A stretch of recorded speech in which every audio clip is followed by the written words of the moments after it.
So the whole idea is to make it simple for us. So I'm going to show you real quick. I'll show you the tools that we use. One of them is a WordPress blog. Does everyone here use WordPress blogs? Blog and Ping is not dead. I don't care what anyone says. Blog and Ping drives traffic for us every day and makes money for us. So this is an example. I gave a seminar in November for my group.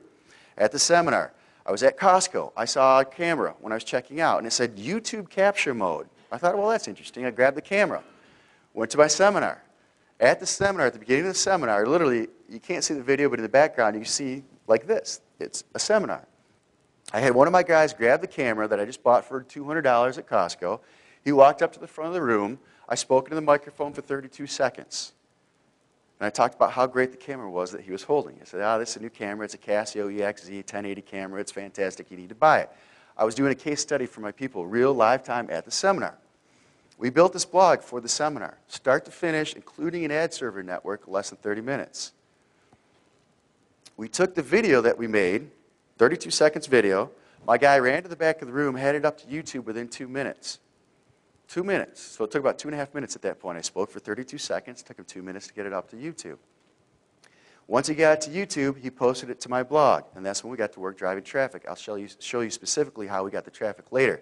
But I just took my video from YouTube, and I have it on YouTube. What did I do? I also took it from YouTube, and I put it in one of my own blogs. Why?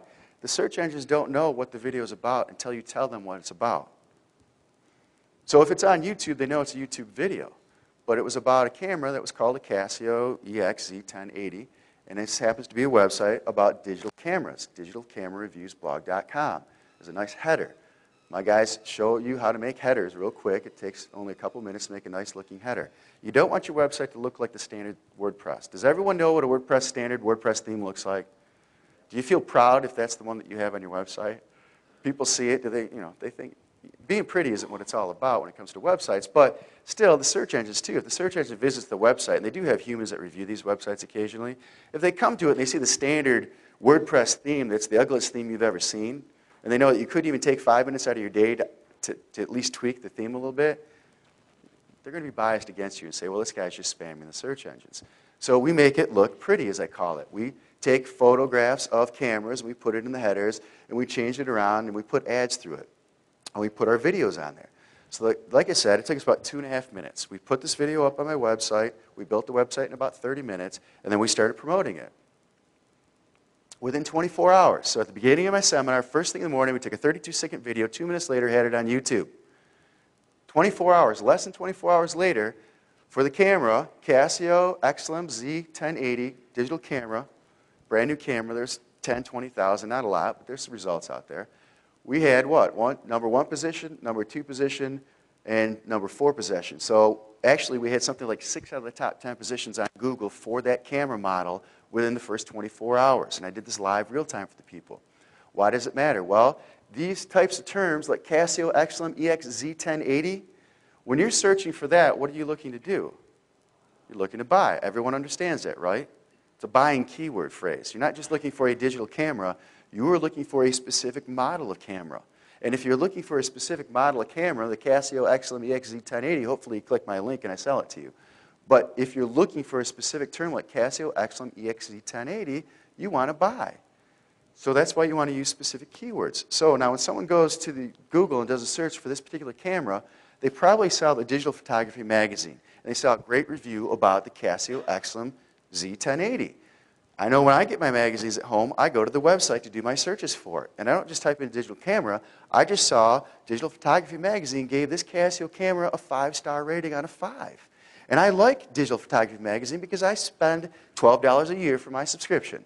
And as soon as it comes in the mail, if they tell me it's a 5-star rating, do you think I'm more disposed to purchasing something that they recommend versus walking into Walmart and just looking at a camera and grabbing it off the shelf? No. If someone I trust tells me that something's good, I'm going to buy it.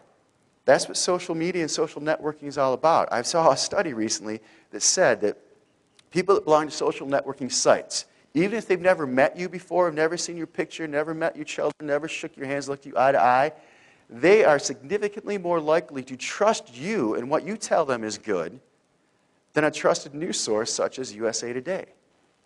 Don't ask me why, but that's what social networking is all about. So our job is to go in there, and we need to build awareness of our brands. We need to build trust and relationships with these people and then lead them into our sales funnel. And part of the trust and brand building is we build nice-looking websites, we put up content that they can use, and we drive it to it. So if someone goes to Google because they just got a magazine that said this camera is the best camera out there, well, 3 out of the top 4 positions are mine. What do we know? 75% of all clicks are going to occur by the second position, won't it?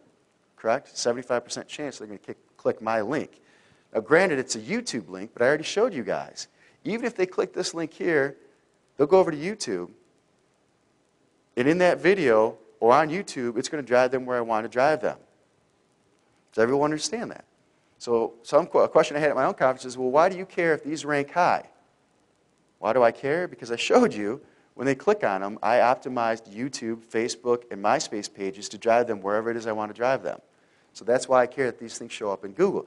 So now, instead of having just one listing, I have 3 of the top 4. And what's interesting about this is, do you see Casio's website anywhere in the top results?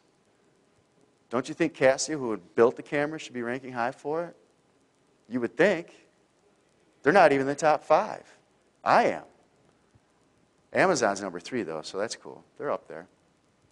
But that's how this whole process works. So does everyone understand before we go on that we don't care if it's YouTube, we don't care if it's MySpace.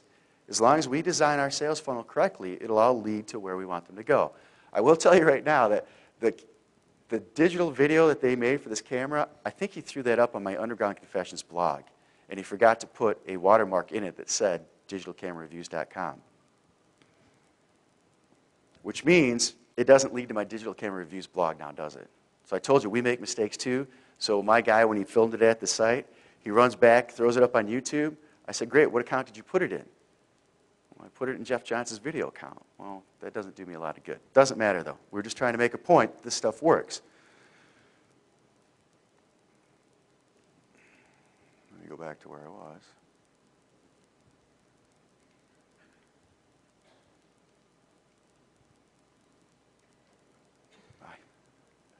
I'm having problems. Let's go back.